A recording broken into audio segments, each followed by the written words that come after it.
Hi, hello, and welcome. I'm DM Dorga, and this is From Screen to Tabletop. And this week, we're going spooky as we jump into the sci-fi horror remake, Dead Space Remake. Yeah. And if you're wondering why my face is covering the lower corner of the screen instead of, being in the middle, it's because this is footage from my live stream. Come join me on Tuesdays at 6 p.m. Eastern Time. I also kind of figured you didn't need to see my face a second time in the video. You already see it enough right here. Haha, it's me. And in today's video, I converted some monsters for dungeon masters and a couple of weapons for players as well. And because this is a shorter video and I got limited time, let's hop right in and get to the monsters. Starting off with our converted monsters, we have the classic Necromorph Slasher. This thing is, well, not the most fanciful or the strongest, but it does have a few unique abilities. Starting off with its first trait, we have Corpse Camouflage, which basically just gives it advantage to hide amongst corpses and dead bodies and such, like in the game, because if you're not careful and walking by a dead body you don't double tap and check, you're gonna get attacked. Its other unique trait ability is Limb Vulnerability, which basically is if you aim for its limb, the AC is higher, however, it has vulnerability to all damage dealt to the limbs. And then lastly, all the necromorphs share this trait, which is unusual nature. It doesn't need to eat, sleep, drink, or breathe in order to survive. And then for its actions, it's really quite easy. It can slash you with its arm blades, or it can bite you, like it, well, likes to do in the game. It likes to slash you and bite you. Woohoo, that's it. Up next is the Leaper.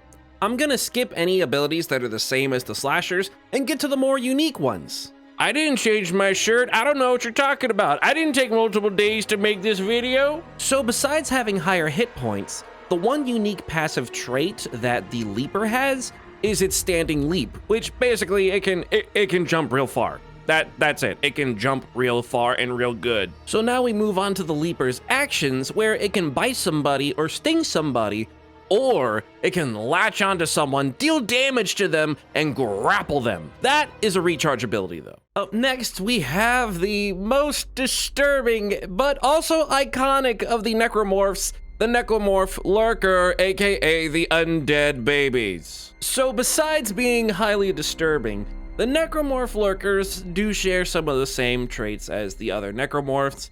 However, instead of limb vulnerability, it has tentacle vulnerability because, it's got those tentacles coming out its back. And it has spider climb, so it can crawl around on the ceiling, on the walls with no issues and still attack you. And for its actions, it can attack you either with its tentacles or with its acid spittle that it hurls at you. And then we got the necromorph you should definitely kill first and make sure to double tap the infector.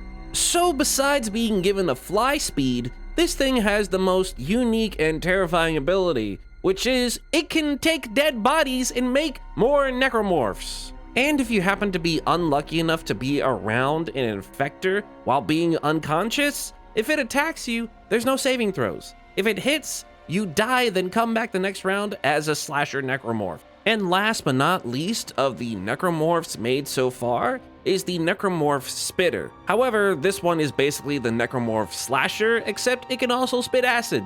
That's it. And now we move on to players' options. And what are we starting with? The most iconic and most famous weapon from Dead Space, the Plasma Cutter. So this weapon is a ranged weapon that has a short range of 50 feet and a long range of 100 feet, and deals 1d6 piercing damage usually when you fire it. And as a bonus action, you can change it from piercing damage to slashing damage. And it's also got a 10-round magazine that you have to reload. Next up, we got the Pulse Rifle, which is another ranged weapon that has a short range of 80 feet, a long range of 240 feet, and it deals 1d8 piercing damage. Also, it has a 50-round magazine. This weapon also has the burst fire property, and it has an alternate mode of fire where you shoot out an explosive mine that explodes and deals damage to everybody in a 15-foot radius. And lastly of the player's options is the Stasis module. And how to use the Stasis module is you pick a spot within 40 feet and fire a bolt of energy that slows down anything in that area. This can be used to slow down not only creatures, but moving and falling objects. Creatures, however, have to make a Constitution saving throw, or they, aren't affected by it. And with that, the video is done. That's all the homebrew stat blocks that I've came up with and item descriptions for you to use in your own home 5e games. I hope that you enjoyed it, and now it's time for the Patreon shoutout! Thomas the Gamer, you're a real one, buddy! Thank you for watching, and come join me on Tuesday nights at twitch.tv/DMDorga, where I will continue my journey through Dead Space and find more content to convert to D&D 5e. Now, so long, farewell, see you later, have a good one, God bless, and catch you next time.